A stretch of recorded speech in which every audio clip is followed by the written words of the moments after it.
रमेश बहुत देर से पता नहीं क्या सोचती हुई अपनी उदास सी पत्नी संगीता का चेहरा देख रहे थे। संगीता अपने गहने के बॉक्स में अपनी चीजें रख रही थी। जब रमेश से रहा नहीं गया तो संगीता को छेड़ते हुए बोले, कहाँ खोई हो? अरे नई नई ज्वेलरी को देखकर भी कोई स्त्री इतनी उदास होती है क्या?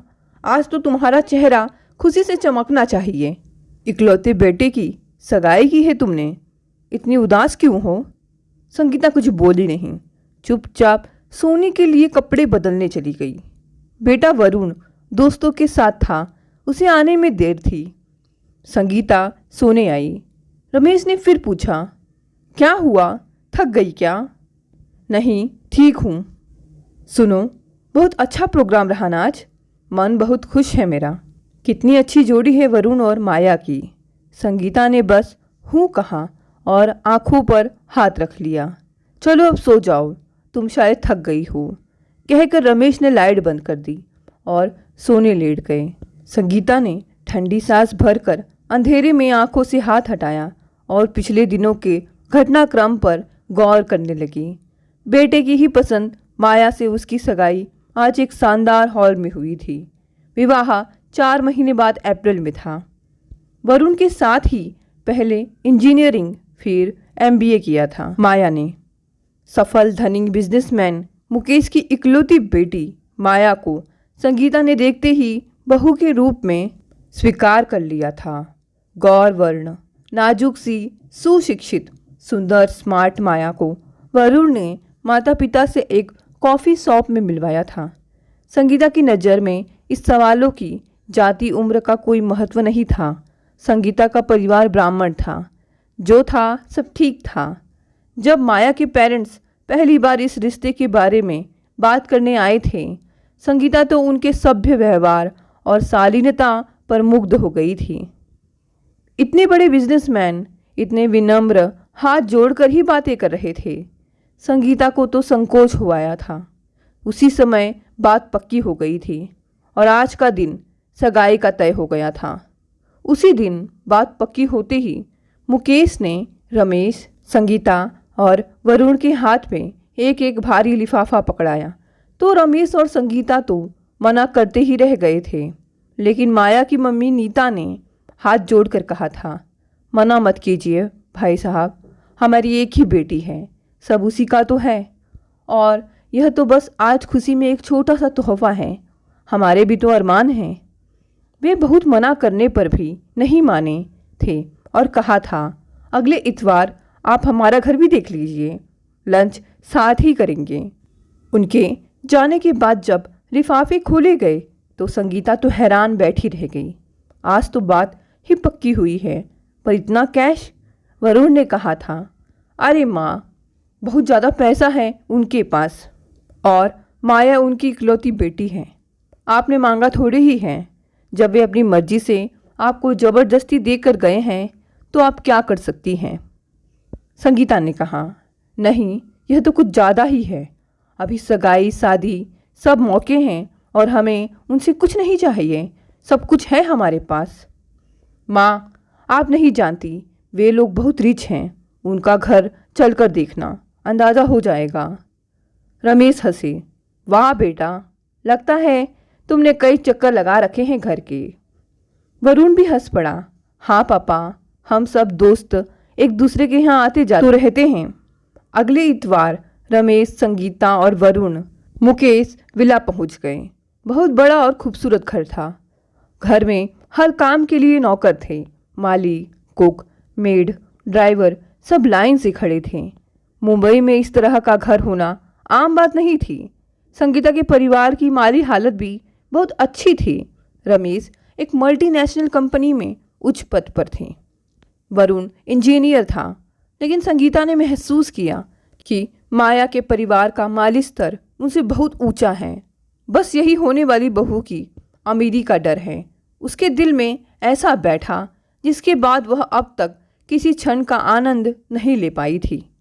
नीता की देख रेख में बना कुक का बनाया बहुत स्वादिष्ट लंच करके जब उनके चलने का समय आया तो माया के परिवार ने फिर से उन्हें अनगिनत महंगे उपहारों से लाद दिया था, जिसे उनके नौकरों ने उनकी कार में रख दिया था।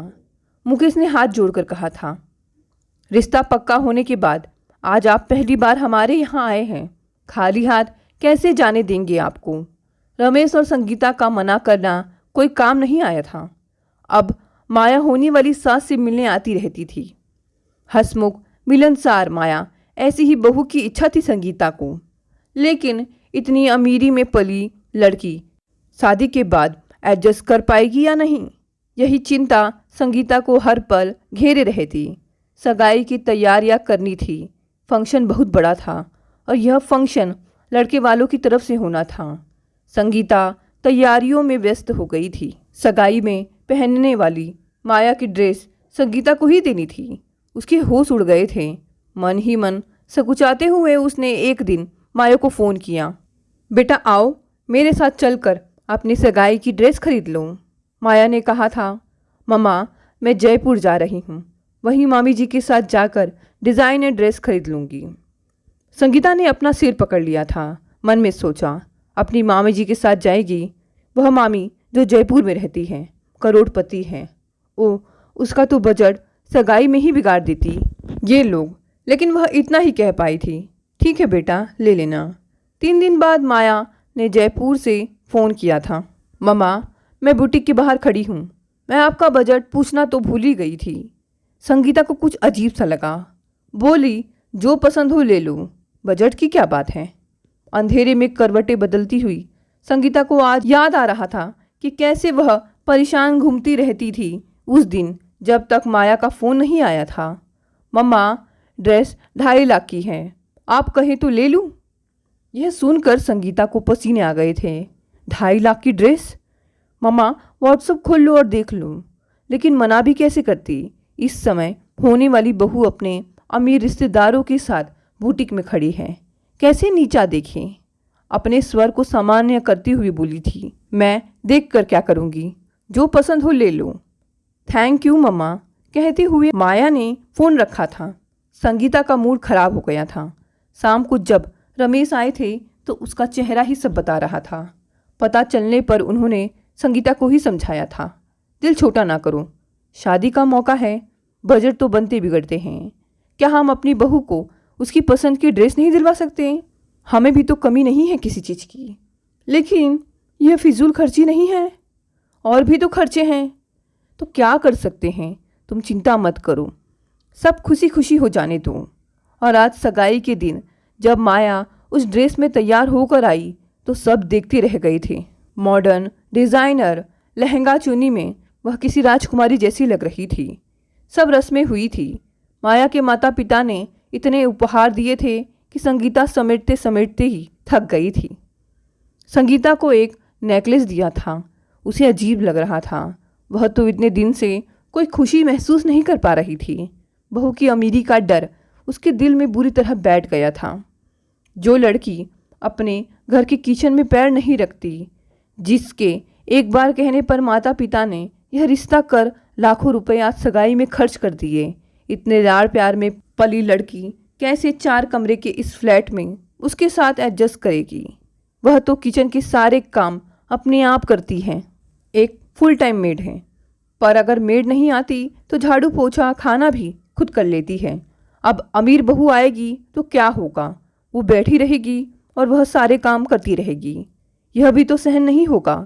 फिर क्या होगा? उसे गुस्सा आ गया। घर में कलह होगा। रमेश और वरुण तो ऑफिस चले जाएंगे। माया भी तो इंजीनियर है, अभी तो कहती है सोचा नहीं क्या करेगी, मन करेगा तो अपने डैड का बिजनेस देखेगी। आज तो वह सगाई में अपने समधियों का वैभव देखती रह गई। उसके सारे परिचितों को माया बहुत पसंद आई थी। अब तक वरुण भी आ चुका था। कितने ही ख्यालों में डूबते उतरते उसकी आंख लग गई थी। अगले दिन से रोज के काम शुरू हो गए, साथ साथ शादी की तैयारियां भी। माया अक्सर सास से मिलने आ जाती। संगीता को अच्छा लगता, अपनी शॉपिंग के बारे में बताती रहती। पापा ने एक 5 स्टार होटल शादी के लिए बुक कर दिया था। एक दिन माया इतवार को सास से मिलने आई हुई थी। कहने लगी, आपको पता है मम्मा, मम्मी मुझे बार बार किचन में कुछ काम सीखने के लिए कह रही है। मैं किचन में जाती हूँ और फिर तुरंत निकल जाती हूँ। क्या करूं? वहीं बैठे रमेश और वरुण हंस पड़े। वरुण कहने लगा, माँ आपका क्या होगा? इसके बस का तो कोई काम नहीं है। संगीता मन मारकर मुस्कुरा दी। मन में गुस्सा तो तीनों पर आया। इसे कुछ नहीं आता तो हंसने की क्या बात है इसमें? विवाह का दिन आ गया। बहुत ही भव्य तरीके से विवाह संपन्न हुआ और माया दुल्हन बनकर घर आ गई। रमेश और संगीता जी के सारे रिश्तेदारों, पड़ोसियों, किटी मेंबरों को माया के पिता ने इतने भारी लिफाफे पकड़ाए कि महिलाएं तो कह उठी, यह कहाँ की राजकुमारी आ रही है तुम्हारे घर? भाई नखरे उठाने के लिए तैयार हो जाओ। सब मेहमान एक एक कर चले गए। माया अपनी चीज़ें संगीता को दिखा रही थी। हर चीज़ एक से बढ़कर एक महंगे ब्रांड की। अचानक माया ने संगीता के गले में बाहें डालकर कहा, मम्मा आपने मुझे जो भी चीज़ दी हैं मुझे वे सब अच्छी लगी। थैंक यू मम्मा। संगीता हंस पड़ी उसके भोले से चेहरे पर छाई चमक को देखकर। अब रमेश ने ऑफिस ज्वाइन कर लिया था। वरुण अभी छुट्टी पर था। वरुण और माया काफ़ी देर में सोकर उठते। एक दिन रमेश कहने लगे, संगीता बच्चों को मत उठाना, उनके जीवन का यह अनमोल समय है, फिर तो जिम्मेदारियां आ जाती हैं, हम उन्हें डिस्टर्ब नहीं करेंगे। फिर पूछा, बच्चों का हनीमून पर जाने का क्या प्रोग्राम है? मीता जी शायद उन्हें लंदन भेजने की बात कर रही थी। पैसा है, जहाँ चाहे भेजे बेटी को। आज दिन में पता करती हूँ कि क्या प्रोग्राम है। 10 बजे के आसपास वरुण और माया उठे। माया ने गुड मॉर्निंग मम्मा कहते हुए सांस के पैर छुए तो संगीता को बहुत अच्छा लगा। फिर माया ने बाथरूम की तरफ जाते हुए कहा, मम्मा मैं नहा कर आती हूँ, नाश्ते में क्या है? बड़ी भूख लगी है। पीछे से वरुण की आवाज़ आई, मामा मम्मा छोड़ो, नहाकर माँ के साथ किचन में देखो कि नाश्ते में क्या है। लेकिन अपनी नई नई बहू का मम्मा मम्मा करना संगीता के मन को तृप्त कर रहा था। लग रहा था एक बेटी है घर में जिस पर उसका दिल अपार स्नेह लुटाने के लिए तैयार है। बेटी पाने की कसक मन में ही रह गई थी, जो अब बहू के मुंह से मम्मा मम्मा सुनने पर पूरी होती हुई लग रही थी। संगीता ने बहू बेटे को प्यार से नाश्ता करवाते हुए पूछा, बेटा कहीं घूमने जाने का प्रोग्राम है क्या? जवाब माया ने दिया, मम्मा अभी आपके साथ टाइम बिताएंगे, कुछ दिन बाद शायद कहीं जाएंगे। इतने में मैड भी आ गई। संगीता घर की साफ सफाई करवाने लगी। माया ने न्यूज़पेपर उठा लिया। वरुण ने माया को माँ का हाथ बटाने का इशारा किया, जिसे संगीता ने देख लिया। वह कहने लगी, रहने दो बेटा, मैं कर लूँगी। माया चहक उठी, बोली, आई लव यू मम्मा। संगीता को हंसी आ गई। कितनी सरस और सहज भी है यह लड़की, जो मन में आता है बोल देती है। इतने में माया ने अपनी मम्मी को फ़ोन मिला दिया था और सास की तारीफ़ों के पुल बांध दिए थे। अप्रैल का महीना था। इस महीने में मुंबई में अधिकतर मेड छुट्टी पर गांव चली जाती हैं। उनकी जगह थोड़े दिन काम करने के लिए दूसरी मेड तैयार नहीं होती। इनकी मेड ने भी बताया था कि वह जा रही है। संगीता परेशान हो गई। रमेश भी बोले, दूसरी ढूंढ लेते हैं। संगीता ने कहा, मिलती कहाँ हैं आजकल? एक तो शादी के घर में मैं अभी भी सामान नहीं समेट पाई हूँ, कैसे करूँ सब? रमेश हंसे, अब तो तुम्हारी बहू भी है हाथ बटाने के लिए। देख नहीं रहे हो उसे? 1 हफ्ते से मम्मा मम्मा सारा दिन करती है, लेकिन काम के समय या तो सो जाती है या मोबाइल पर चिपकी रहती है या फिर अपनी मम्मी से मिलने चली जाती है। और उसे तो कोई काम मुझसे कहा भी नहीं जाता। अपने घर में उसे कोई काम नहीं करना पड़ा, अब कैसे उसे इतनी जल्दी किचन में ले जाऊं? मेड चली गई। इसके 2 दिन बाद ही संगीता बाथरूम में जैसे ही नहाकर बाहर आई, फर्श भी शायद गीला था और पैर भी बुरी तरह फिसल और चीख निकल गई। रमेश ऑफिस जा चुके थे। वरुण अपनी कार से उसी समय माँ को डॉक्टर के यहाँ ले गया। माया घर पर ही रुकी। सास को दर्द में देख उसकी आंखों से आंसू बह निकले। एक्सरे हुआ। डॉक्टर ने संगीता को बेड रेस्ट बता दिया तो पहले से दर्द में परेशान संगीता और परेशान हो गई। माया भी छुट्टी पर थी। क्या होगा अब? संगीता घर पहुंची तो माया सास के गले में बाहें डालकर उसे पुचकारते हुए बोली, डोंट वरी मम्मा, मैं हूं ना। यह सुनकर वरुण हंसते हुए बोला, तुम तो रहने दो। माया ने उसे घूरते हुए कहा, मम्मा आप बस आराम करो, मैं सब देख लूँगी। संगीता को इस दर्द में भी मन ही मन हंसी आ गई। सोचा इसे कुछ और आता हो या ना आता हो, अच्छी बातें करना आता है। माया ने सास को बेड पर लिटाया और कहा, आप लेटो, मैं नाश्ता बनाकर लाती हूँ, फिर आप दवाई लेना। वरुण ने कहा, लेट जाओ माँ, इसके बनाए नाश्ते के लिए अपने आप को तैयार कर लो। चुप रहो, वरुण को कहती हुई माया किचन में चली गई। थोड़ी देर में बड़ी अच्छी तरह से ट्रे सजा कर लाई। मम्मा नाश्ता। संगीता बड़ी मुश्किल से उठकर बैठी, ट्रे पर नज़र डाली। वही अपने पास बैठे बेटे से नज़र मिली तो वह दिल खोलकर हंसा। लो माँ, अपनी बहू का पहली बार बनाया नाश्ता करो। एक कप चाय और एक प्लेट में मैगी देखकर संगीता मुस्कुराते हुए बोली, मैगी तुम्हें आती है बनानी? माया ने गर्व से बताया, वो मम्मा, हम सब फ्रेंड्स कभी एक साथ स्लीप ओवर के लिए किसी के घर रुकते थे तो रात में मैगी बनाकर खाते थे। वरुण ने उसे छेड़ते हुए कहा, माँ, किसी बहू ने अपनी सास को पहली बार मैगी खिलाई होगी। संगीता ने प्यार से बेटी को डांटा, तुम चुप रहो।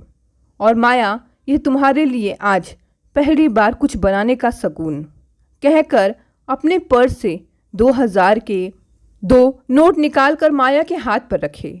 संगीता को उस पर ढेर सारा प्यार आया और फिर वह मैगी खाने लगी। वरुण ने पिता को फ़ोन पर आज की घटना के बारे में बता दिया था। माँ को दवाई खिलाते हुए वरुण ने कहा, आप अब लेट जाओ माँ। बेटा, रीता से उसकी मेड के बारे में पूछाओ, किसी को तो काम के लिए बुलाना ही होगा। मैं ठीक थी तो किसी तरह कर लेती मेड के बिना, अब तो हिलने में भी दर्द है। नहीं मम्मा, मैं कर लूँगी। संगीता की आंखें फटी की फटी रह गई। क्या है यह लड़की, कभी कुछ नहीं किया, कुछ आता नहीं, क्या करेगी? क्या सोचेंगे इसके माँ बाप? कैसा ससुराल है कि उनकी राजकुमारी जैसी बेटी को। तभी वरुण ने कहा, मैं टिफ़िन सर्विस वाले को फ़ोन कर देता हूँ, सुबह शाम टिफ़िन आ जाएंगे, प्रॉब्लम नहीं होगी। तुम तो कह रहे थे कि मम्मा को बाहर के खाने से एसिडिटी हो जाती है। नहीं, कोई ज़रूरत नहीं है, मैं कर लूँगी। अपने बेटे की पसंद को संगीता निहारती रह गई। तभी माया बोली, मम्मा बस आप लेटे लेटे मुझे बता देना कि कैसे क्या करना है। शायद दवाई से संगीता की गहरी आंख लग गई। दोपहर को माया ने उठाया। मम्मा खाना? संगीता ने चौंक कर आंखें खुली। अरे, मैं तो बहुत गहरी नींद में सो गई थी आज। मम्मा, दर्द कुछ कम हुआ? अभी तो है। माया ने सहारा देकर सास को बैठाया। वरुण भी वहीं प्लेट लेकर आ गया और तीनों का खाना लगा दिया। टेढ़े मेढ़े मोटे मोटे पराठे और आलू की सब्जी। मन भर आया संगीता का, उसकी आंखें भर आई। बेचारी नाजुक सी लड़की कैसे हर स्थिति को संभालने की कोशिश में लगी है सुबह से। वरुण ने माँ की भीगी आंखें देखी तो माँ के मनोभाव समझ गया। तीनों ने खाना खाया। संगीता ने माया को उसकी मेहनत के लिए बहुत शाबाशी दी। शाम को रमेश भी जल्दी आ गए। पत्नी ने उन्हें दिन भर के हाल बताए तो वे मुस्कुरा दिए। माया उनके लिए चाय और सैंडविच लाई तो खुश होते हुए उन्होंने भी माया को 2000 का नोट देते हुए कहा, लो बेटा, पहली बार अपनी बहू के हाथ का बना खा रहा हूँ, सुखी रहो। माया को आज अपने ऊपर बहुत गर्व हो रहा था। चहकते हुए बोली, थैंक यू पापा, मैंने तो डिनर भी सोच लिया है। तभी रमेश बोले, क्या बनाओगी बेटा? चावल का अंदाज़ा मम्मा लेटे लेटे बता देंगी। वरुण ने बताया था कि दाल उन्हें आती है बनानी और रोटी मैं ट्राई कर लूँगी, जैसे पराठे बनाए थे ना मैंने। सलाद वरुण काट लेंगे। आलू की सब्जी सुबह ही मैंने ज़्यादा बना लिया था। तभी उसकी प्लानिंग पर जोर से हंस पड़े। रमेश हंसने लगे, वाह बेटा, बहू ने तो हमारे घर में रौनक कर दी है, सबको काम पर लगा दिया है। तीनों ने मिलकर खाना बनाया। संगीता के बेड पर ही सब अपनी अपनी प्लेट लेकर आ गए। सब ने खाना साथ बैठकर मन से खाया। रमेश और संगीता की नज़रें मिली। दोनों को लगा कि उन टेढ़ी मेढ़ी रोटियों का स्वाद कभी भूलने वाला नहीं था। दोनों के दिल में अपनी बहू के लिए अपार स्नेह उमड़ता गया। तभी माया ने कहा, वरुण आप कल से ऑफिस ज्वाइन कर लो। आप और पापा कल से लंच कैंटीन में ही कर लेना, क्योंकि मेरी बनाई रोटी तो टिफ़िन में चलेगी नहीं। कहकर वह खुद ही हंस पड़ी। फिर बोली, मैं और मम्मा कुछ भी खा लेंगे, फिर डिनर सब साथ में करेंगे। आप और पापा शाम को जल्दी घर आ जाना मेरी हेल्प के लिए। सब बहुत ज़ोर से हंसे उसकी स्पष्टवादिता पर। संगीता को उसका साफ साफ बात करने का सरल ढंग बहुत ही भाया। ना कोई दिखावा और ना लाग लपेट, एकदम साफ और अच्छी बात। अब रोज का ही यही क्रम था। माया हाथों से घर का हर काम हंसी खुशी संभालती रही। संगीता को कुछ आराम हुआ तो वह भी चलती फिरती हल्के फुल्के काम निपटाती रही। 10 दिन बीत चुके थे। एक सुबह संगीता की आंख बहुत जल्दी खुल गई। वह फ्रेश होकर किचन में गई तो किचन की खटपट सुन माया आंख मलती हुई आई। उनका हाथ पकड़कर सोफे पे बैठाकर बोली, नहीं मम्मा, अभी आप कुछ नहीं करेंगी, मैं फ्रेश होकर आपके लिए चाय लाती हूँ। ओह, मैं तो भूल ही गई। गुड मॉर्निंग मम्मा, कहते हुए संगीता के पैर छुए तो संगीता ने उसे गले से लगा लिया। दोस्तों, ये छोटी सी कहानी यहीं समाप्त हो गई। अगर कहानी पसंद आई तो इसे लाइक और शेयर करें, और अगर आप नए हैं तो इस चैनल को भी सब्सक्राइब कर लें ऐसी ढेर सारी कहानियाँ सुनने के लिए। आपका बहुत बहुत धन्यवाद।